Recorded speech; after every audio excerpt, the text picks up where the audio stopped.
देखिए जरा किसमें कितना है दम।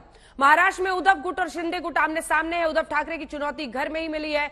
हालात यह है कि शिवसेना पार्टी टूटने की कगार पर है। एकनाथ शिंदे का दावा है कि उनके साथ 39 विधायक हैं, यानी 55 में से 39 विधायक शिंदे को समर्थन दे रहे हैं। ऐसे में उद्धव ठाकरे को सिर्फ 16 विधायकों का ही समर्थन है।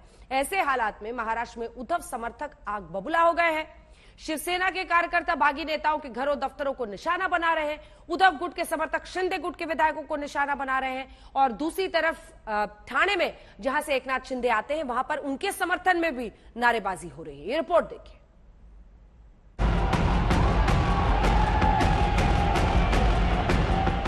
हम लोग अभी भी शिवसेना में हैं। जो एक मिसअंडरस्टैंडिंग फैली जा रही है कि हम लोगों ने शिवसेना छोड़ी है, ऐसी कोई भी बात नहीं है। उद्धव ठाकरे जी ने एक बहुत बड़ा स्टेटमेंट दिया है। अगर जो छोड़कर गए हैं, अगर वोट मांगते हैं तो अपने खुद के बाप के नाम पर मांगे। शिवसेना के बाप, हमारे बाप बाला साहब ठाकरे के नाम पर मत मांगने का आपको अधिकार नहीं। आप अपने बाप के नाम से वोट मांग सकते हैं।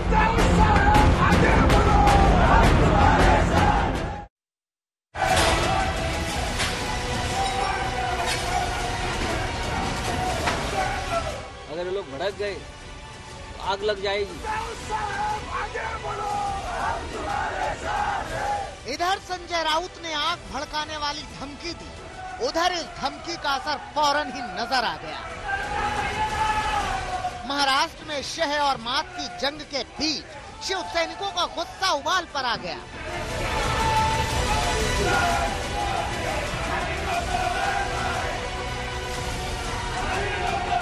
पुणे में शिवसेना कार्यकर्ताओं ने तानाजी सावंत के दफ्तर पर हमला बोला। बागी विधायक के दफ्तर में तोड़फोड़ की। उद्धव ठाकरे के समर्थन में नारे लगाए। सड़कों पर संग्राम वाले तेवर दिखाए। सत्ता की लड़ाई के बीच शिवसेना कार्यकर्ता महाराष्ट्र के कई इलाकों में इसी तरह से अपना गुस्सा दिखा रहे हैं। वहीं एकनाथ शिंदे के पोस्टर पर कालिख पोती जा रही है,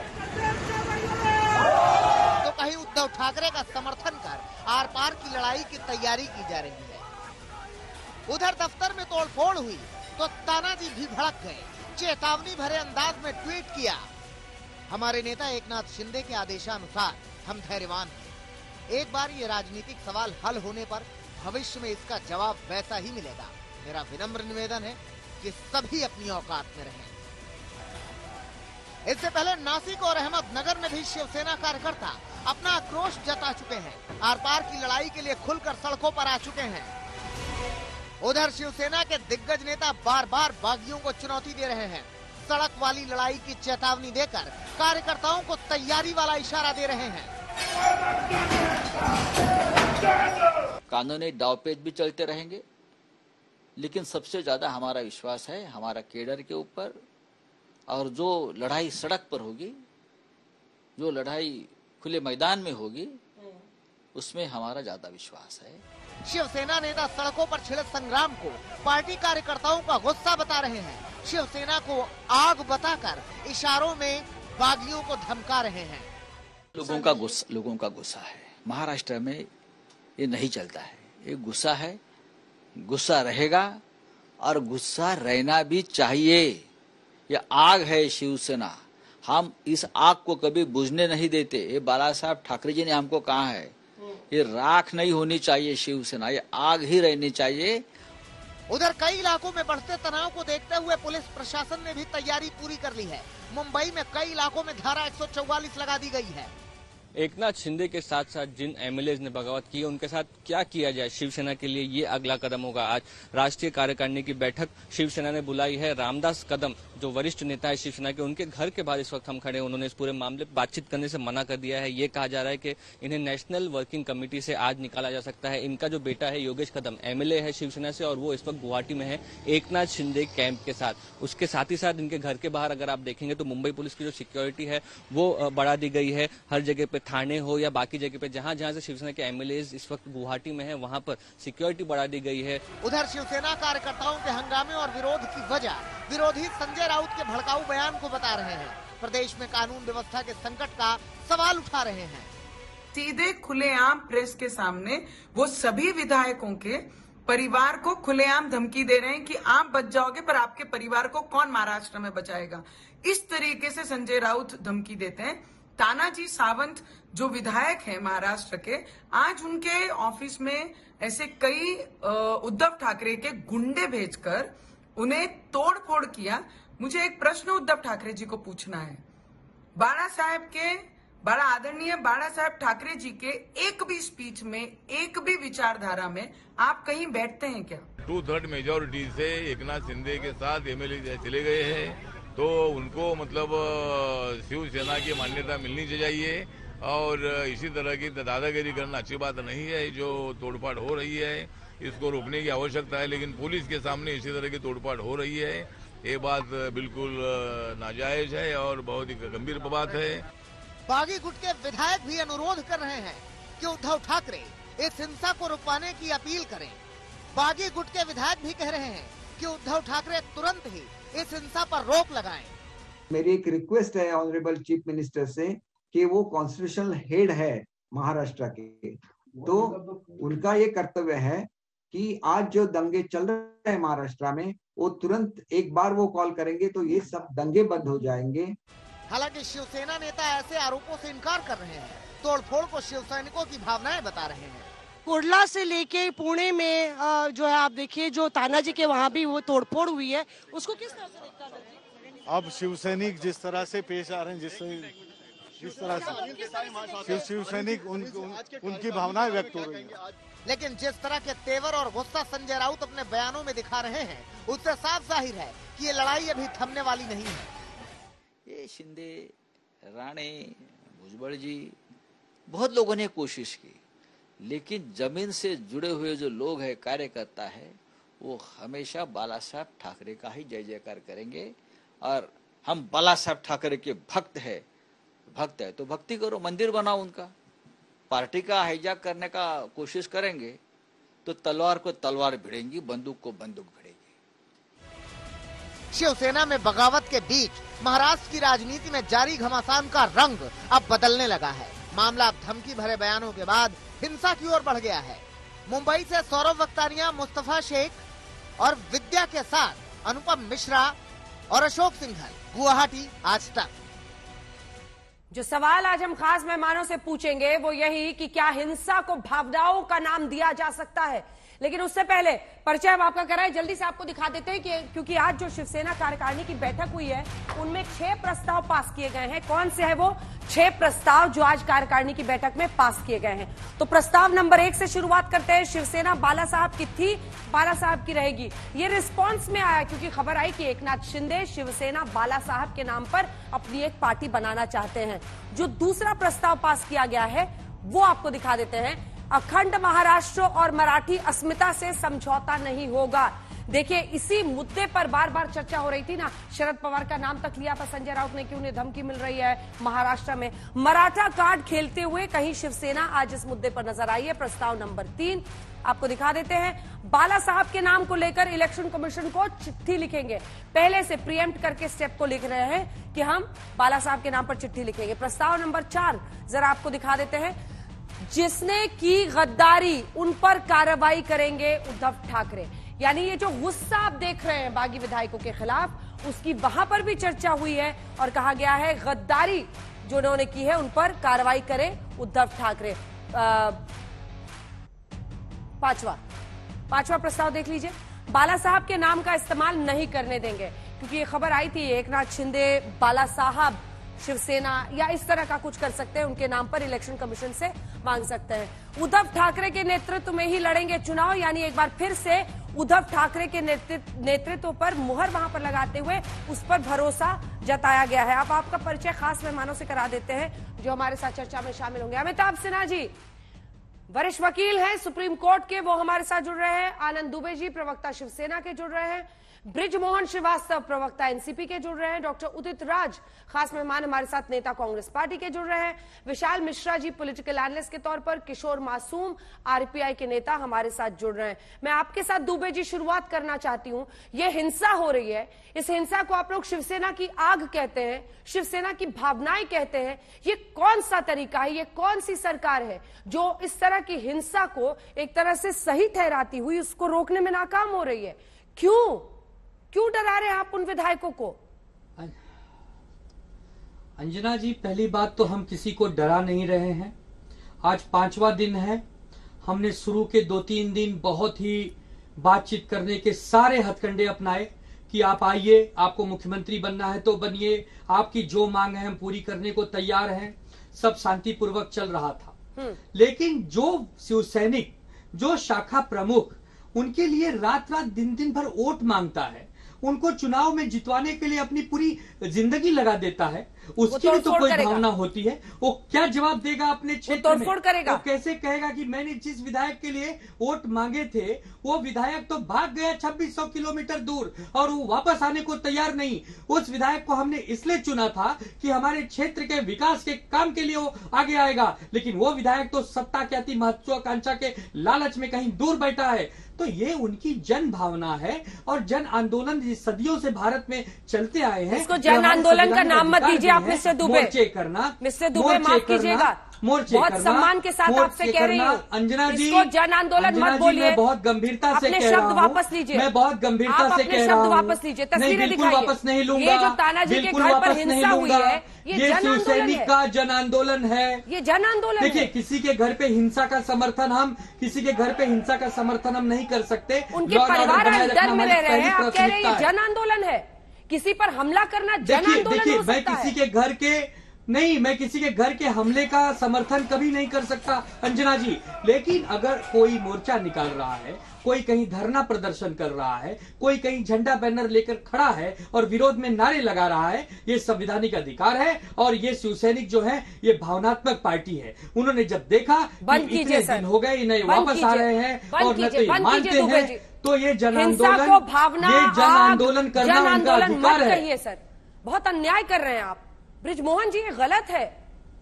ये कौन सा ये लोकतंत्र ऐसे चलेगा डरा कर? अरे वो गए हैं तो आप देखिए कि आपको क्या कानूनी प्रक्रिया अपनानी है, आपको किस तरह से अपनी रणनीति बनानी है।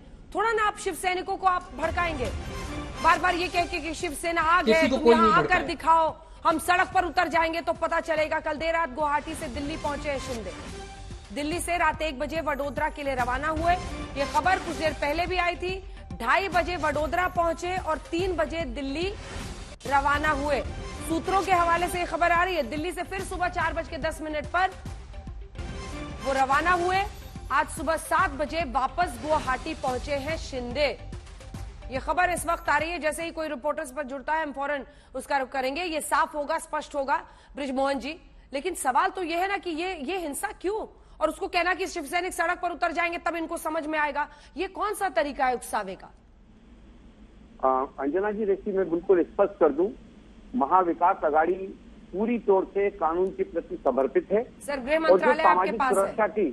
जो सामाजिक सुरक्षा की का दायित्व महाराष्ट्र सरकार का है, उसको पूरा करने से महाराष्ट्र सरकार 1 मिनट भी देरी नहीं करेगी और उसमें किसी के साथ पक्षपात नहीं होगा।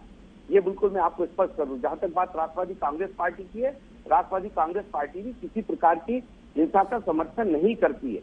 लेकिन यहाँ जो स्थिति बन रही है, इसमें जो विधायक हैं, आदरणीय विधायक जिनके घर पे इस प्रकार की घटना घट रही है, उनको सबसे पहले अपने कार्यकर्ताओं को रोकना चाहिए, वहां से आह्वान करना चाहिए कि कम से कम आप लोग इस कार्रवाई को ना करें, क्योंकि उनके क्षेत्रीय कार्यकर्ता जो उनके साथ सालों से काम कर रहे थे और ऐसा लगता है कि वो कहीं ना कहीं आहत होकर उनके किए गए कामों के कारण वो प्रतिक्रिया व्यक्त कर रहे हैं। इसको रोकने का काम उन्हीं को करना पड़ेगा, क्योंकि ये कार्यकर्ता, ये क्रिया प्रतिक्रिया वाली थ्योरी ना बहुत खतरनाक होती है ब्रिजमोहन जी। और वो 84 के दंगों के बाद भी इस तरह की बात आई थी, इसको ना दोहराएं, क्योंकि अगर उकसावा होगा, इस तरह की आगजनी होगी तो भयावह स्थिति हो जाएगी। गृह मंत्रालय आपके पास है सर, क्यों हो रहा है ये? क्यों? आज दीपक केसरकर मेरे साथ लाइव थे ब्रिजमोहन जी, आप तो इतने वरिष्ठ नेता हैं, कि सरकार जी लाइव थे, वो कह रहे थे कि हमें सुरक्षा चाहिए, नहीं मिलेंगे हम कैसे वापस जाएंगे, और नहीं मिलेगा तो हम केंद्र सरकार से लेंगे, क्योंकि जिस तरह की तोड़फोड़ कर रहे हैं वो अपने परिवारों को लेकर चिंतित है इस वक्त, जो इस वक्त भी मुंबई में है या अलग अलग जगहों पर है। पुणे, ठाणे, हर जगह ये हाल है। अंजना जी, पूरे मुंबई में धारा 144 लगा दी है, तो पुलिस को पूरी तौर से जिम्मेदार किया गया है कि किसी भी हालत में किसी भी तरह की हिंसा को रोकने के लिए वो अपने अधिकारों का भरपूर उपयोग करे। ये मैं आपको बता रहा हूँ, तो हिंसा रोकने के लिए महाराष्ट्र की सरकार पूरी तौर से कटिबद्ध है, इसमें किसी प्रकार की कोई कोताही नहीं होगी, ये मैं आपको विश्वास दिलाना। ठीक है, लेकिन एक और जो बड़ी खबर आ रही है हम उसका रुख करते हैं। अमिताभ जी को दिखाइए, दिल्ली से सुबह निकले वो, जो पूरा टाइम टेबल है वो बताया जा रहा है। पहले दिल्ली आए, फिर दिल्ली से वडोदरा के लिए गए, और वडोदरा से फिर सुबह वापस गुवाहाटी गए। अमिताभ जी, ये दिल्ली, वडोदरा, गुवाहाटी, ये सबको समझ में आ रहा है क्या हो रहा है? अब बात यह है कि आप खुल के बोलेंगे या नहीं बोलेंगे। सवाल यह आ रहा है कि क्या बीजेपी के साथ एक मंथन, चिंतन है, आगे की स्ट्रैटेजाइजिंग हो रही है? अमिताभ जी। धन्यवाद अंजना जी। अब आप तो सर्वज्ञाता हैं, अंतर्यामी है, अब आपसे क्या छुपा हुआ होगा। मैं आपकी इस जानकारी पे कभी डिस्प्यूट ना करने की हिम्मत करूंगा और ना ही कभी कोई प्रयास करूंगा। मैं तो सिर्फ अभी इतना कहना चाहता हूं कि अभी की जो संवैधानिक संकट की स्थिति है महाराष्ट्र में, उसके कारण बहुत सी ऐसी घटनाएं हो रही होंगी या होंगी जो आप लोगों को लगेगा कि उसका पक्ष राजनीतिक है। क्योंकि अब देखिए, आपने खुद भी बहुत सुंदर तरीके से अभी बताया कि वहां पर एक पूरी तरीके से भय का माहौल है, मेरे ख्याल में गुंडा राज है। और मैं तो एक अभी हमारे लौट रही हूँ अमिताभ जी, मैं उस पर लौट रही हूँ, लेकिन इस खबर पर देखिए जो होता है हम तो वही बताते हैं, रिपोर्टर ने बताया है, रिपोर्टर को भी लाइव ले रहे हैं। के लिए अमिताभ जी बताइए, चूंकि आप सुप्रीम कोर्ट के भी लॉयर हैं, कानूनी तरीके क्या होगा? मतलब मैं बता रहा हूँ ना, देखिए अभी जो वहाँ समझिए, एक सेकंड सर, सवाल तो सुनिए। एकनाथ शिंदे मुंबई पहुंच नहीं रहे हैं, नहीं देखिए क्या स्ट्रैटेजी क्या है, क्या है मतलब, क्या अब बीजेपी के नेता समझा रहे हैं कि ये करना है, अब ये करना है, क्यों मुलाकात ये हो रही है? नहीं, एक चीज बताइए, हाँ। अभी जब स्थिति यह है कि वहां पर संजय राउत इतना गुंडागर्दी पर उतारू हो गया, मैंने आपके ही अभी स्क्रीन पे सुना कि तलवारें निकलेंगी और बंदूकें निकलेंगी। अब यदि सत्ता पक्ष, इसके पास सरकार है, जिसका मुख्यमंत्री आज की डेट में अल्पमत में हो या जो भी हो, हाँ। वो यदि इतनी खतरनाक बात कहता है, तो जो पक्ष, दूसरा पक्ष है, वो क्या अपनी सुरक्षा के लिए कोई और व्यवस्था नहीं करेगा? उसके पास सुरक्षा कौन देगा? अभी केंद्र सरकार देगी। तो हो सकता है वो केंद्र सरकार से इस बात की चर्चा करने आए हों। मेरा मानना है ठीक है अवश्य, जब संजय राउत की गुंडागर्दी देख नहीं रही आप स्क्रीन पे। और दूसरी बात, मैं आपको एक और चीज बताता हूं, हाँ। कि जब ये 356 का क्लियर केस बन रहा है, जब राष्ट्रपति शासन के लिए, क्योंकि कॉन्स्टिट्यूशनल क्राइसिस है वहां पूरा जो कॉन्स्टिट्यूशनल सिस्टम है उसका कोलैप्स हुआ है महाराष्ट्र में, और ये जब सरकार गुंडागर्दी पे उतरती है तो उसके बाद केंद्र के पास संविधान की शक्तियां हैं कि वो उसका उपयोग करे, वहां के नागरिकों को सुरक्षा प्रदान करे। मैं ये मानता हूं एक कानून के विद्यार्थी के नाते। अब मुझे यदि आप मैं बाद में बताऊंगा कि जो घटनाक्रम है, मैं बस लौट रही हूँ आपके पास। हमारे साथ साहिल जुड़ गए इस वक्त। साहिल, खबर ये आ रही है कि रात में दिल्ली, फिर दिल्ली से वडोदरा, वडोदरा टू गुवाहाटी, एकनाथ शिंदे, अमिताभ जी हमारे साथ बैठे हुए, वो कह रहे हैं कि सुरक्षा एक बहुत बड़ा कंसर्न हो गया है, हो सकता है केंद्र सरकार से सुरक्षा मांगने गए हो, जिस तरह की तोड़फोड़ की तस्वीरें आ रही हैं। साहिल, ये काफी इंटरेस्टिंग है अंजना, क्योंकि जो खबर हमारे पास आ रही है उसके मुताबिक एकनाथ शिंदे कल रात को 10:30 बजे के करीब गुवाहाटी से एक प्राइवेट जेट से, सेसेना प्राइवेट जेट ये कंपनी है, उससे वो निकले और दिल्ली पहुंचे रात को 1:45 बजे। ये प्राइवेट जेट से पूरा मामला चल रहा है। हमने देखा कि इससे पहले भी सूरत से गुवाहाटी प्राइवेट जेट से विधायक भेजे जा रहे थे। उस दिन भी स्पाइस जेट का प्राइवेट विमान खड़ा किया गया था सारे विधायकों को ले जाने के लिए। एनीवे, उसके बाद वो वहां से निकले और वही जो जेट फ्लाइट दिख रही है वो वडोदरा रात को 1 बजे पहुंचती है। 1 बजे के लिए निकली वहां से, दिल्ली से वहां से निकली। ये दूसरा एक एक प्राइवेट जेट था और जो उसके लिए रुका हुआ था वहां पर, यानी 15 मिनट में वहां से एक फ्लाइट उड़ी है वहां पर, जो वडोदरा 2:30 बजे के करीब पहुंची है। यानी आप एक बार फिर समझ लीजिए, 10:30 बजे गुवाहाटी से फ्लाइट निकलती है प्राइवेट जेट, जो 1:45 बजे के करीब 1.25 घंटे के बाद में वहां पर पहुंचती है 12:45 को दिल्ली में। उसके बाद 1 बजे दिल्ली से एक जेट फ्लाइट निकलती है और जो पहुंचता है वडोदरा रात को 2:30 बजे के करीब, और उसके बाद वो वापस दिल्ली चला जाता है, वही फ्लाइट 3 बजे। उसके बाद गुवाहाटी के लिए 4:10 को एक दूसरा जेट फ्लाइट वहां से निकलती है और गुवाहाटी वो पहुंचती है 7 बजे के करीब। यानी ये पूरा मामला अगर हम देखें तभी नाश्ते के लिए वो पहुंच गए थे साहिल, तभी नाश्ते के लिए, क्योंकि कुछ देर पहले दीपक केसरकर हमारे साथ थे, उन्होंने कहा कि हमें तो पता नहीं रात में वो कहां गए थे, लेकिन रात में भी हमें मिले थे और फिर सुबह ब्रेकफास्ट भी साथ किया था। तो सुबह तक 3 जगह छूते हुए पहुंच गए। और एक चीज इंटरेस्टिंग है, एक प्राइवेट जेट मुंबई से भी इंदौर के रास्ते वडोदरा गया हुआ है। अब मुंबई से इंदौर के रास्ते वडोदरा कौन गया इसकी कंफर्मेशन हमारे पास नहीं है, लेकिन एक बात यहां पर साफ नजर आती है, एक प्राइवेट जेट यहां से गुवाहाटी से निकलती है, दिल्ली जाती है, दिल्ली के रास्ते वडोदरा पहुंचती है, रात को 2:30 बजे वहां पर पहुंचती है, 4 बजे वहां से उड़ती है और वापस वो गुवाहाटी चले जाते हैं सुबह 6:30 साढ़े 6 बजे तक।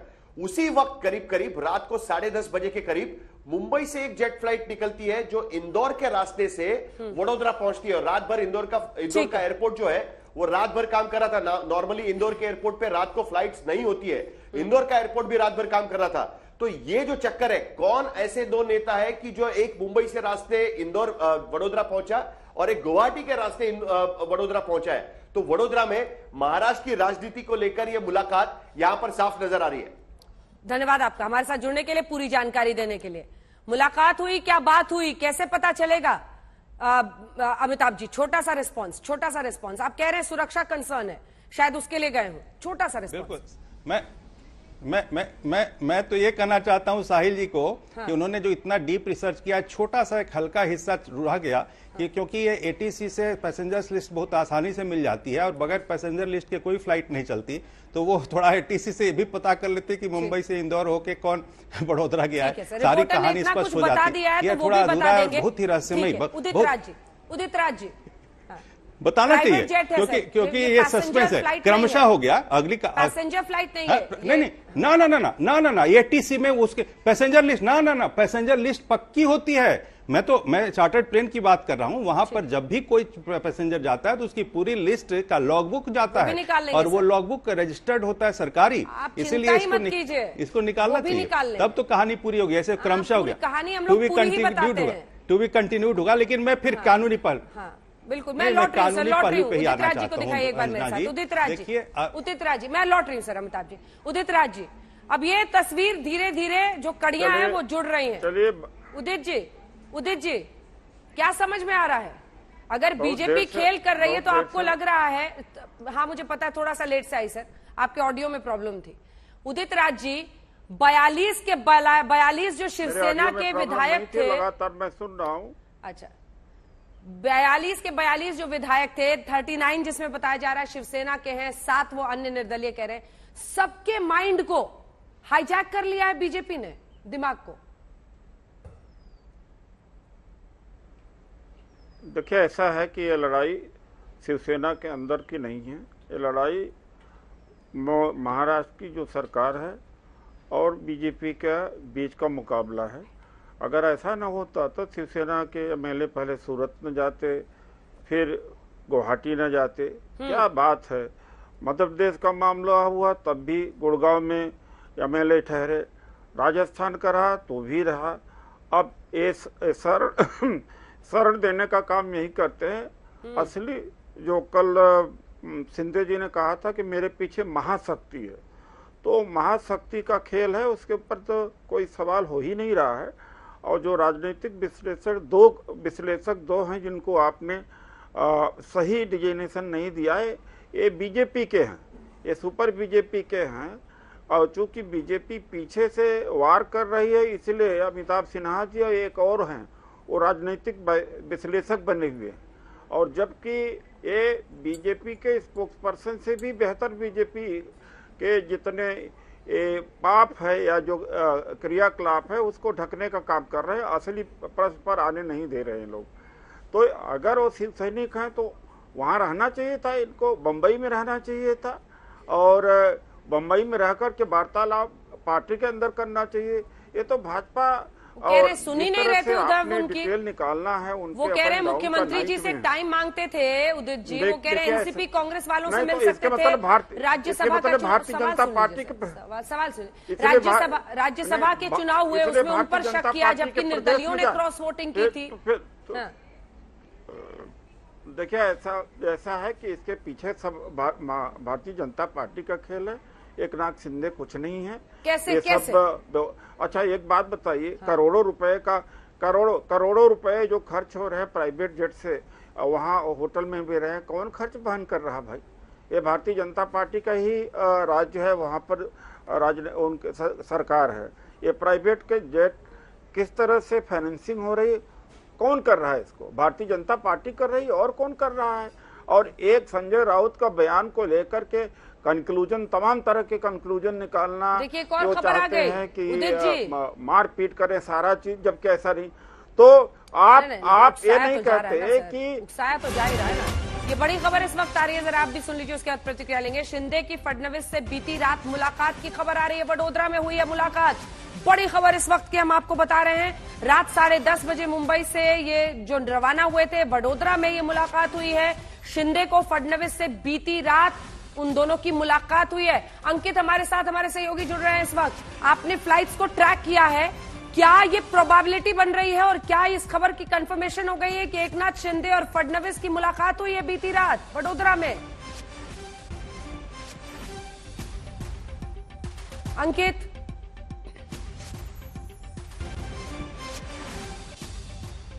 अंकित के पास चलेंगे। आपको बता दें, बड़ी खबर इस वक्त की आ रही है कि एकनाथ शिंदे और देवेंद्र फडणवीस की मुलाकात हुई है। बोलिए अंकित।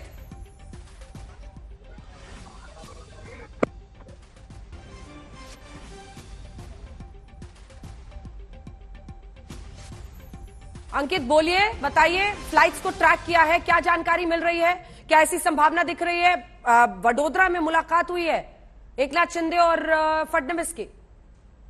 जी देखिए, पूरी कहानी शुरू होती है कल शाम को करीब 8 बजे के आसपास। कल शाम को 8 बजे एक प्राइवेट जेट दिल्ली से उड़ान भरता हुआ गुवाहाटी पहुंचता है, 2 घंटे लगता है। करीब 10:20 देर शाम गुवाहाटी से वो फ्लाइट सपोजिटली एकनाथ शिंदे को लेकर उड़ती है और रात में 12:30 बजे दिल्ली एयरपोर्ट पहुंचती है, जहां एक दूसरा प्राइवेट जेट जो कि एक सेस्ना क्लास का प्राइवेट जेट है वो इंतजार कर रहा होता है। वहां से माफ कीजिएगा, दसॉल्ट 2000 फाल्कन प्राइवेट जेट वो इंतजार कर रहा होता है और वो फिर वहां से वडोदरा के लिए उड़ान भरता है। लेकिन सिर्फ उस जेट की बात नहीं है, एक और फ्लाइट प्राइवेट जेट लिया जेट जो कि मुंबई से इंदौर होता हुआ वडोदरा पहुंचता है। करीब 2 बजे से लेकर सुबह 4:10 तक ये 2 फ्लाइट्स वहां होती है। 2 फ्लाइट दिल्ली से आई थी, वो वापस आधे घंटे में, यानी करीब रात में 3 बजे वापस दिल्ली पहुंच जाती है।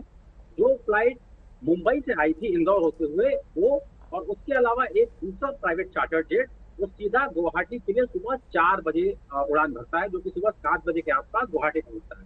जाहिर सी बात है कि कम से कम गुवाहाटी, इंदौर और मान लें कि दिल्ली या मुंबई से जुड़े हुए शख्स रात में 2 बजे से लेकर 4 बजे तक वडोदरा में इस सिलसिले में मिलते हैं।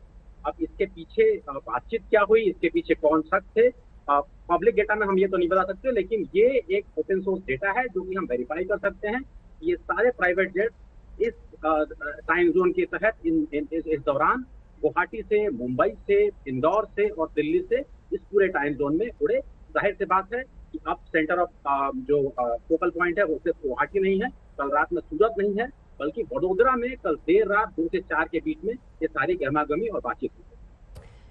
ये तो बहुत बड़ी खबर है साहिल जोशी। रात 2 बजे से 4 बजे के बीच में जैसा बताया जा रहा है, अब सूरत, गुवाहाटी नहीं, एक और शहर आ गया गुजरात का, वडोदरा में एकनाथ शिंदे और देवेंद्र फडणवीस की मुलाकात हुई है। बिल्कुल, जिस तरीके से खबर पता चल रही है उस तरीके से कल रात को देवेंद्र फडणवीस रात को 10:30 बजे के करीब अपने घर से निकले और वो एयरपोर्ट की तरफ गए थे। उसके बाद वो कहां गए वो पता नहीं चल पाया। उसके बाद कहा गया कि फडणवीस किसी निजी कार्यक्रम में गए हुए हैं, कोई एक फैमिली फंक्शन है उसके लिए वो गए हुए हैं, लेकिन कहा गए वो बात अभी तक पता नहीं थी। यानी इसका मतलब ये कि रात को वो घर पर नहीं थे और सुबह वो वापस लौटे। अब ये जो पूरा ट्रैक दिख रहा है वो मुंबई से इंदौर, इंदौर से वडोदरा दिख रहा है और आते समय भी वडोदरा से इंदौर और इंदौर से मुंबई, इस तरीके से ये ट्रैक दिखाई दे रहा है। तो कुल मिलाकर 2.5 से 4 पहली मुलाकात हम ये कह सकते हैं। ये पूरी घटनाक्रम होने के बाद में दोनों नेताओं की ये पहली मुलाकात वडोदरा में हुई है। कई सारे एप्रीहेंशंस एक दूसरे के साथ शेयर किए गए होंगे, क्योंकि अब तक मामला यह चल रहा था कि क्या शिंदे शिवसेना की पूरे ग्रुप की रिस्पॉन्सिबिलिटी ले सकते हैं, क्या उनको लेजिस्लेटिव पार्टी शिवसेना का नेता माना जा सकता है क्या, क्योंकि लेकिन यह लंबी लड़ाई खींच सकती है। क्या विधायकों को इतने दिन रखा जा सकता है क्या, 10-15 दिन विधायक गुवाहाटी में रह सकते हैं क्या। इसके चलते आखिरकार आज शिंदे का गुट ये कह रहा है कि हम शिवसेना बाला साहब के नाम से एक गुट बनाएंगे। अब यह मामला ट्रिकी हुआ है, इसके लिए दोनों नेताओं की बातचीत बहुत जरूरी थी कि क्या कानूनी लड़ाई लंबी लड़नी है। और एक बात, यह मीटिंग तब होती है क्योंकि उससे बिल्कुल 4-6-7 घंटे पहले मातोश्री पर उद्धव ठाकरे, शरद पवार, प्रफुल्ल पटेल, अजीत पवार और जयंत पाटिल की मुलाकात हुई थी। तो उनकी रणनीति वहां तय होती है और इनकी रणनीति तय करने के लिए उनको बड़ौदा जाना पड़ा, क्योंकि दोनों का अंतर काफी है। तो बीच में गुजरात में वडोदरा में यह मुलाकात। बड़ी खबर इस वक्त की अपने दर्शकों को बता रहे हैं, देवेंद्र फडणवीस और एकनाथ शिंदे की मुलाकात हुई है और दोनों सहयोगी हमारे अंकित, जिन्होंने ये खबर सामने लाकर डेटा के जरिए, एनालिसिस के जरिए, और कहते हैं अंकित कि आंकड़े और डेटा जो है इस तरह का वो कभी झूठ नहीं बोलता। अब कुछ देर पहले अमिताभ जी थे, वो पैसेंजर लिस्ट की बात कर रहे थे कि एटीसी से पैसेंजर लिस्ट भी मिल जाता है। क्या इस तरह की भी जानकारी हम लोगों के पास है? कल देर रात गुवाहाटी से जो बताया जा रहा है, अपने दर्शकों को एक बार खबर बता दें, 2:30 बजे वडोदरा पहुंचे, 3 बजे दिल्ली रवाना, और यही 2 से 4 के बीच में बताया जा रहा है देवेंद्र फडणवीस और वो वडोदरा में इस बार मिले हैं। अंकित, छोटा सा जवाब। ये देखिए, जो दर्शक आज तक देख रहे होंगे, हम लगातार इस तरह की खबरें दे रहे हैं। हम उन प्राइवेट जेट को ट्रैक कर रहे हैं जो कि गुवाहाटी से लगातार जोड़ रहे हैं या वहां से उड़ान भर रहे हैं। इस क्रम में हमने ये देखा कि प्राइवेट बिजनेस जेट, जैसे लेयर जेट हो गया या फिर सेस्ना 650 हो गया, इस तरह के जेट अभी लगातार इस तरह से गुवाहाटी से या तो गुवाहाटी आ रहे हैं या जा रहे हैं। इस क्रम में जो हमारे पास डेटा है, जो कि ओपन सोर्स डेटा है, ये कोई छुपा हुआ डेटा नहीं है, कोई भी थोड़ी बहुत टेक्निकल जानकारी के साथ उसको साबित कर सकता है। अगर उसको पूरा मैप करे तो उस डेटा के आधार पर हम साफ साफ कह सकते हैं कि कल रात 2 से 4 के बीच में मुंबई, इंदौर, दिल्ली और गुवाहाटी से फ्लाइट उड़ी और वो वडोदरा में कन्वर्ट हुई। जाहिर सी बात है, कुछ बड़े इंपॉर्टेंट लोग होंगे जो किसी बड़ी इंपॉर्टेंट चीज के बारे में बात कर रहे होंगे। वो बातचीत क्या है ये साहिल ज्यादा बता पाएंगे, लेकिन ये एक पब्लिक डेटा है और साफ साफ दिखाता है कि प्राइवेट जेट कम से कम 4 अलग अलग प्राइवेट जेट का इस्तेमाल हुआ है। और इसका मतलब है कम से कम 4 अलग शहरों से 4 अलग तरह के लोग वहां पे आकर के किसी बड़ी मुद्दे पे बात करते हैं। साहिल, एक छोटा सा जवाब आपसे भी लेना चाहेंगे। संजय राउत ने आज तक से एक्सक्लूसिव बातचीत में एक तरह से देवेंद्र फडणवीस को भी आज चेता दिया था। उन्होंने कहा था कि फडणवीस इस मामले में नहीं पड़े, लेकिन ये खबर अब बड़ी हो जाएगी। मुलाकात हुई है शिंदे से। देखिए, ना पड़े ये बात कहने का कोई मतलब ही नहीं बनता है। जिस तरीके से ये पूरा ऑपरेशन रहा है, सूरत के रास्ते गुवाहाटी जाना, ये सिर्फ शिंदे के बस की बात नहीं है। ये और खुद शिंदे, आपको याद होगा कि एक वीडियो उनका रिलीज हुआ था जिसपे शिंदे खुद विधायकों को कह रहे हैं, इस देश की सबसे बड़ी पार्टी जिन्होंने पाकिस्तान को भी सबक सिखाया था, वो हमारे पीछे खड़ी है, इसके लिए आपको किसी को डरने की जरूरत नहीं है। और इसी बात पर शरद पवार तंज कस रहे थे कि सबसे बड़ी पार्टी और जिसने पाकिस्तान को सबक सिखाया था, 6 नेशनल पार्टियों में कौन ऐसी पार्टी हो सकती है कि जो एकनाथ शिंदे के पीछे खड़ी है। तो जाहिर सी बात है कि इसमें ये ऑपरेशन लोटस साफ नजर आ रहा था। इसकी शुरुआत राज्यसभा चुनाव से हुई थी, विधान परिषद चुनाव के बाद इसका अगला चरण शुरू हुआ था। तो कुल मिलाकर आज की स्थिति में यह बात साफ है कि अब अगला कदम जो होगा वो शिंदे गुट, यानी शिवसेना बाला साहब हम कहें या क्या कहें, अभी तक कहना बड़ा मुश्किल है, लेकिन शिवसेना बाला साहब गुट और बीजेपी दोनों का अगला कदम अब देखना बड़ा इंटरेस्टिंग होगा। बिल्कुल, धन्यवाद आप दोनों का हमारे साथ जुड़ने के लिए। बड़ी खबर हमारे साथ हमारे सहयोगी ने बांटी है, आपको बताया है कि किस तरह से आधी रात की मुलाकात बताई जा रही है एकनाथ शिंदे और देवेंद्र फडणवीस के साथ के बीच में। उदित जी, कुछ बोल रहे हैं आप इस पर क्या? नहीं, मैं जब कह रहा था कि इसमें शिंदे मोहरा हैं और कुछ नहीं है। अब आपके ये जो प्रबुद्ध कहा जा सकता है कि इंटेलिजेंट रिपोर्टर्स ने जो खबर निकाली है, अब उसमें कोई शक सुबह रह नहीं जाता कि ये शिंदे कुछ नहीं है, शिंदे एक मोहरा है। और महाशक्ति, जिसका उन्होंने शिंदे जी ने कहा था कि मेरे पीछे, हम लोगों के पीछे महाशक्ति है, तो ये महाशक्ति है कि 4 प्राइवेट जेट का इस्तेमाल हुआ, कितना खर्चा आया होगा एक बात, ये तो छोटी सी बात है। तो किस तरह से नंगा नाच भारतीय जनता पार्टी कर रही है, गैर भारतीय जनता पार्टी की सरकारों को गिराने का कई बार किया है। ठीक है सर। और अच्छा होता है कि वो खुल करके सामने आते। शिंदे कुछ भी नहीं है, इसमें सब भारतीय जनता पार्टी का है और सरकार गिराना चाह रही है। अब इसमें कोई शक सुबह नहीं रह गया, कोई और प्रश्न बनता ही नहीं, कोई उत्तर ही नहीं बनता। तो एकनाथ शिंदे के माथे पर बंदूक रखकर उन्हें घुमाया जा रहा है। दिल्ली, वडोदरा, इंदौर, ये सब बीजेपी करा रही है। प्रियंका चतुर्वेदी इस वक्त हमारे साथ शिवसेना की सांसद जुड़ गई हैं। प्रियंका जी, मेरा पहला सवाल आपसे यही, खबर कुछ इस तरह की आ रही है, उसी पर पहली प्रतिक्रिया लूंगी कि आधी रात की मुलाकात वडोदरा में, अभी कुछ सोर्सेस से ही ये खबर आई है, इसलिए उसी तरीके से डील करना होगा। एकनाथ शिंदे और देवेंद्र फडणवीस की मुलाकात हुई है। इधर एकनाथ शिंदे नई पार्टी बनाने की बात कर रहे हैं, शिवसेना बाला साहब, दूसरी तरफ अगर वो समर्थन देंगे 106 विधायक के साथ फडणवीस साहब सरकार बना सकते हैं। पहली प्रतिक्रिया आपकी। सबसे पहले अंजना जी एक रिक्वेस्ट करूंगी, एकनाथ शिंदे जी के जो ग्रुप है जो वहां पे है, उनका नाम कृपया शिवसेना और बाला साहेब जी के साथ ना जोड़ें। बाला साहेब जी वो थे जो कहते थे वो करते थे, वो पीठ में खंजर घोंपने का काम नहीं करते थे। और शिवसेना वो पक्ष है जो इज लेड बाय उद्धव बाला साहेब ठाकरे जी। तो उन तीनों का नाम आप एक सांस में मत लीजिए। रही बात दूसरी, इनको किससे मिलना है, कहाँ मिलना है, ये वही है एज पर स्क्रिप्ट जो हम शुरू से कह रहे हैं कि एक पक्ष ने, एक राष्ट्रीय पक्ष ने जो सुपर पावर है, जो खुद एकनाथ शिंदे जी ने कहा था, वो उनका समर्थन कर रही है। आज वो खुले में आ गया है कि आज जिस तरीके से फूट डालने का काम किया, विधायकों को यहाँ से लेकर जाया गया, उनको बंधक बनाया गया सूरत में, अब गुवाहाटी में, उनका पक्ष अब सामने आ रहा है।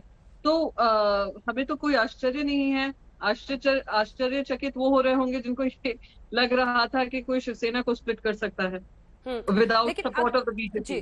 अगर प्रियंका जी वो जाते हैं इलेक्शन कमीशन और वो दावा कर रहे हैं 2/3 उनके पास विधायक हैं, वो एक नई पार्टी गठित करते हैं जिसका नाम वो शिवसेना बाला साहब रखते हैं या ऐसी मांग करते हैं, इसको होने से आप लोग कैसे रोकेंगे? सबसे पहले मैं आपको स्पष्ट कर दूं कि 2/3 बहुमत इनकी अगर असेंबली में है भी, 10th शेड्यूल के अंतर्गत उनको किसी पार्टी में विलीन होना पड़ेगा in order to avoid disqualification.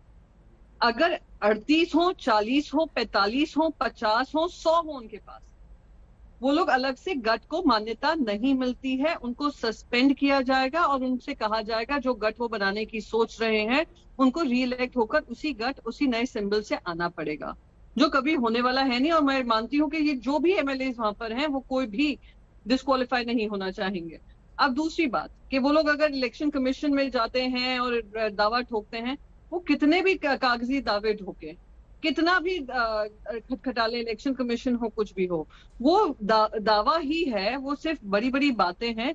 क्योंकि अगर 2/3 की बात होती है for election commission to recognise them as a political party, उनको ऊपर से संगठन से लेकर जिला परिषद तक ये फूट डालनी होगी। 2/3 कांग्रेस का जब स्प्लिट हुआ था, ऊपर से नीचे तक हुआ था, तब कांग्रेस को मान्यता मिली थी।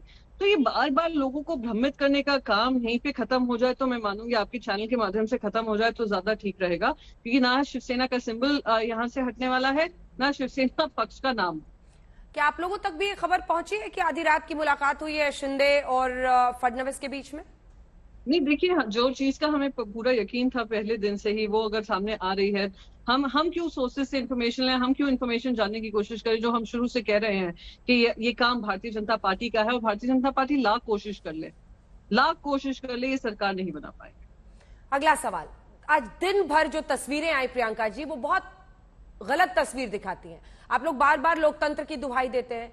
जो विधायक वहां है, ताना जी के घर पर जिस तरह से हमला बोला गया है दफ्तर पर, ये नहीं हो सकता ना। संजय राउत अगर बार बार कहते हैं शिवसेना आग है, सड़क पर उतर जाएंगे तो इनको दिखा देंगे, ये सावे की राजनीति है, ये बहुत गलत एग्जाम्पल। आखिर कुछ देर पहले दीपक केसरकर मेरे साथ थे, वो कह रहे थे हम कैसे वापस आए, पहले स्थिति तो ठीक हो, हमारे परिवारों को खतरा है, हम पर इस तरह से हमला, हम आएंगे तो हमारी गाड़ियों को घेर लेंगे, हम पर हमला करेंगे। सबसे पहले मैं बता दूं, पहले तो ये झूठ फैलाया गया कि इनकी सुरक्षा वापस ले ली है, बल्कि हमने उनके पूरे परिवार को, मुंबई पुलिस हो, महाराष्ट्र पुलिस हो, उनको सुरक्षा दी है। सबसे पहले तो ये भ्रम मैं आपका दूर करूं। रही बात दूसरी, महाराष्ट्र, बिहार या उत्तर प्रदेश नहीं है, आपने कुछ दिन पहले ही अग्निपथ पे देखे थे किस तरीके से दंगे हुए थे और वहां पे लॉ एंड ऑर्डर की व्यवस्था डगमगाई हुई थी। हमारी लॉ एंड ऑर्डर व्यवस्था पुख्ता है। रही बात, अगर कुछ आपको घटनाएं दिखी हैं, छुटपुट घटनाएं दिखी हैं, वो कार्यकर्ताओं का रोष है जिन्होंने दिन रात मेहनत कर खून पसीना शिवसेना के लिए बहाकर बाला साहेब ठाकरे जी की पार्टी शिवसेना उद्धव बाला साहेब ठाकरे जी के नेतृत्व में बहाकर ऐसे लोगों को इलेक्ट कर भेजा था। आज जब उन्हीं ने उनके साथ वादा खिलाफी की है, उनके साथ नहीं रहे हैं, उस पार्टी से भटके हैं, तो उनका आक्रोश है जो बकायदा मुंबई पुलिस हो, कोई भी हो, नियंत्रण में ला सकती है। पर मैं यही कहूंगी कि इतना आक्रोशित ना करें जिस तरीके से काम हुआ है, वो बहुत ही दुर्भाग्यपूर्ण है। ठीक है, मैं संजय राउत की वो बाइट आज की सुनाना चाहती हूँ प्रियंका जी। क्या आपको लगता है ये सही है जो उन्होंने बोला आज कार्यकारिणी की बैठक के बाहर आकर? उन्होंने कहा कि हमारे बाप के नाम पर वोट मत मांगो, तुम अपने बाप के। एक बार सुन लीजिए उन्होंने जो कहा है, उसके बाद आप इस पर प्रतिक्रिया दीजिएगा। सुना रहे हैं, एक बार दर्शकों को सुनाइए सर। उनके खिलाफ डिस्क्वालिफिकेशन के लिए उनको तो हो जाएगा, नोटिस बताया है, तो मतलब उनको क्या वापस आना पड़ेगा? आने दो मुंबई में। उद्धव ठाकरे जी ने एक बहुत बड़ा स्टेटमेंट दिया है, अगर जो छोड़कर गए हैं वो लोग शिवसेना का नाम से भीख मत मांगे, और अगर वोट मांगते हैं तो अपने खुद के बाप के नाम पर मांगे। शिवसेना के बाप, हमारे बाप उद्धव बाला साहब ठाकरे के नाम पर मत मांगने का आपको अधिकार नहीं।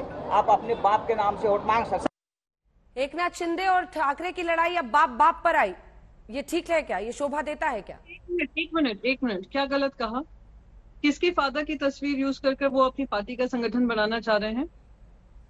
उद्धव बाला साहेब ठाकरे जी के पिता हैं बाला साहेब ठाकरे, तो क्या गलत कहा? आप ये कह रहे हैं कि शिवसेना में बगावत कर बाला साहेब ठाकरे जी की बनी हुई शिवसेना में बगावत और फूट डालकर आप उन्हीं की तस्वीर इस्तेमाल कर आप बगावत करेंगे, तो आप अपने बलबूते पे करिए ना, अपने बलबूते पे पार्टी बनाइए, बलबूते पे अपने चेहरे दिखा कर वोट पाइए और वापस विधानसभा में लौट कर आइए। गलत क्या कहा? I don't understand. इसमें अब ऑफेंस किस बात का है? बाप को क्या कहेंगे? फादर, पिता कहते हैं, ज्यादातर सम्मान के साथ पिताजी। जी पिताजी, ठीक है, पिताजी कह लीजिए, बाप कह लीजिए, फादर कह लीजिए, सब शब्द तो एक ही हुए। ठीक है, अगला सवाल ये आज आप भी कार्यकारिणी में मौजूद थी प्रियंका जी, क्या वहां पर कुछ हिंदुत्व की भी चर्चा हुई? क्योंकि एकनाथ शिंदे और उनका जो पूरा गैंग है वो बार बार यही कह रहा है कि कांग्रेस और एनसीपी के साथ मिलकर जो बाला साहब का हिंदुत्व था उसके साथ समझौता हुआ हर कदम पर। देखिए, सबसे पहले तो मैं उनके एजेंडा पे नहीं चलना चाहूंगी, पर उनसे आपके माध्यम से जरूर पूछना चाहूंगी, जब ये निर्णय लिया गया था 2015-16 की एक उनका वीडियो है एकनाथ शिंदे जी का, जहां पे उन्होंने बकायदा एक पब्लिक रैली में कहा मैं इस्तीफा देने को तैयार हूं पर भारतीय जनता पार्टी के साथ मुझे नहीं बैठना है। जब 2019 में ये सरकार बन रही थी, क्योंकि एकनाथ शिंदे जी एक बहुत सीनियर लीडर थे और वो वहां पे बैठे हुए 38 जो एमएलए हो, 37 एमएलए हो, 35 एमएलए हो, वो 2 term, 3 term, 4 term, 5 term MLA हैं और मंत्री भी हैं। उन सबसे ये राय मशवरा किया गया था, नेता उपनेता पार्टी के सबसे राय मशवरा करके किया गया था। तो ये 2.5 साल तक चुप क्यों थे? तो ये सारा आपने मंत्री पद कर लिया, आपने रातों रात आपने बगावत कर ली और फिर आप कहते हो बाला साहेब जी का नाम लेंगे। अरे बाला साहेब जी बगावत के साथ नहीं खड़े थे। आज हाँ, जरूर उद्धव जी ने एक बात कही थी, जब गोपीनाथ मुंडे जी ने पार्टी से इस्तीफा दिया था, भाजपा से इस्तीफा दिया था, वो कह रहे थे भाजपा छोड़ना चाहते हैं, तो उस समय पे भी बाला साहेब जी ने यही नसीहत दी थी कि आप अपनी पार्टी को मत छोड़ो, आप गुस्से में हो गया, आप जो भी होगा जाकर एलके आडवाणी जी से बात करो, पर पार्टी का पक्ष मत छोड़ो। तो जो पार्टी और जो नेता और जिन्होंने ये स्थापित की हो शिवसेना, उनका मत ये रहा होगा कि अपनी पार्टी मत छोड़ो, काम करो। आज उन्हीं के नाम पे आप बगावत करते हो, तो धिक्कार है ऐसे लोगों को। दूसरा आरोप लगा रहे हैं एकनाथ शिंदे की डेप्यूटी स्पीकर सरकार मतलब उद्धव ठाकरे के दबाव में काम कर रहे हैं, जबकि वो निष्पक्ष कुर्सी होती है। वो कह रहे हैं 2/3 अगर विधायक हमारे साथ हैं तो वो हमें अयोग्य घोषित करने की कार्रवाई नहीं कर सकते हैं, जबकि नोटिस दिया गया है, 27 जून का डेडलाइन है। इस पर आपका जवाब? सबसे पहले तो मैं कह दूं कि उनकी कोई कॉन्स्टिट्यूशनल और लीगल स्टैंडिंग ही नहीं है एकनाथ शिंदे जी की। वो कितने भी लीगल लेटर्स लिख दें डेप्यूटी स्पीकर के खिलाफ, क्योंकि एज ऑफ नाउ वो ना ही चीफ विप है, ना ही उनकी कोई पॉलिटिकल पार्टी का गठ है, ना उनकी पॉलिटिकल पार्टी रिकग्नाइज्ड है, ना उनकी लेजिस्लेटिव पार्टी है। तो वो 10 चिट्ठी लिख दें नो कॉन्फिडेंस मोशन की, it is not legally valid और कॉन्स्टिट्यूशनली वैलिड। पहली बात ये।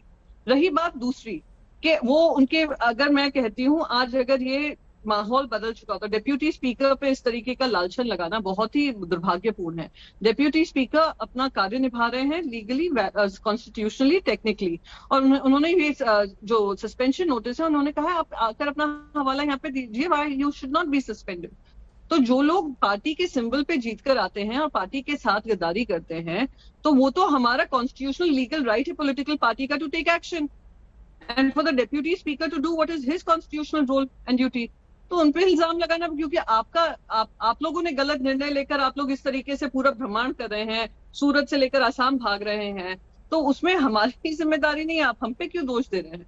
लेकिन सुरक्षा की जिम्मेदारी तो होगी। दीपक केसरकर लाइव थे हमारे साथ, उन्होंने बार बार यही कहा कि कॉन्स्टिट्यूशनल हेड मुख्यमंत्री उद्धव ठाकरे जी हैं, उन्हें हर हाल में हम लोगों को सुरक्षा देनी चाहिए। हालांकि मैंने सवाल भी पूछा कि उन्हीं के खिलाफ बताइए। दीपक केसरकर जी असम पुलिस के संरक्षण में, असम सरकार के संरक्षण में, एक minute, allow me to complete, और सीआईएसएफ के संरक्षण में वापस मुंबई लौटेंगे। उनके पास सारी पुलिस व्यवस्था है। इन्होंने आज सवेरे ये भ्रम फैलाने की कोशिश की, आपके चैनल के माध्यम से फिर से भ्रम फैला रहे हैं कि हम सेफ नहीं होंगे। क्या सेफ नहीं होंगे? आप इलेक्टेड रिप्रेजेंटेटिव्स हैं, क्यों आप सेफ नहीं रहेंगे? आप आइए, और आपको अगेन आई विल रिपीट, इनको रिबेलियन करना है नहीं करना है, फ्लोर ऑफ द हाउस में वोट करना है नहीं करना है, वो मुंबई में आकर होगा। हम अपना कैपिटल गुवाहाटी नहीं बना सकते हैं, हम अपनी असेंबली उस 5 सितारा होटल में नहीं बना सकते हैं, यहाँ पर है, आप आइए। आप तो ऐसे घबरा रहे हैं जैसे कि पता नहीं क्या मुसीबत आ पड़ी है।